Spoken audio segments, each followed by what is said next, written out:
నమస్కారం. News 9 TV వార్తలకి స్వాగతం. కిరాణా షాపుల్లో నిత్యావసరాల కన్నా గంజాయి ఎక్కువ అమ్ముడుపోతుంది. ప్రశాంతంగా ఉండే పల్లెటూర్లలోనే పాన్ డబ్బాలు ఇప్పుడు డ్రగ్స్ మాఫియాకు కేర్ ఆఫ్ అడ్రస్ గా మారాయా? ఇల్లందుకుంటలో ఇప్పుడు ఇదే షాకింగ్ న్యూస్ తీవ్ర కలకలం రేపుతుంది. ఇల్లందుకుంట, బుజునూరు, సీతంపేట గ్రామాల్లో ఎవరూ ఊహించిన విధంగా నార్కోటిక్ డ్రగ్స్ తో పోలీసులు ఏకకాలంలో షాపులపై విరుచుకుపడటం తీవ్ర సంచలనంగా మారింది.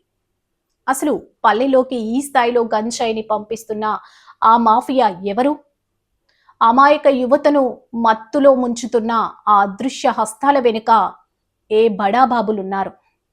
గంజాయి అమ్మితే ఉక్కు పాదం మోపుతాం, ఎవరిని వదిలే ప్రసక్తే లేదు అని ఎస్ఐ క్రాంతి కుమార్ ఇస్తున్న స్ట్రాంగ్ వార్నింగ్ నేరుగా ఎవరిని ఉద్దేశించి?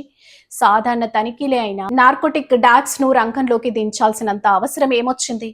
పల్లెలో డ్రగ్స్ గుట్టు రట్టవుతున్న ఈ వ్యవహారం ఇప్పుడు స్థానికంగా తీవ్ర దుమారం రేపుతుంది. మరిన్ని తాజా వార్తల కోసం చూస్తూనే ఉండండి న్యూస్ 9 టీవీ.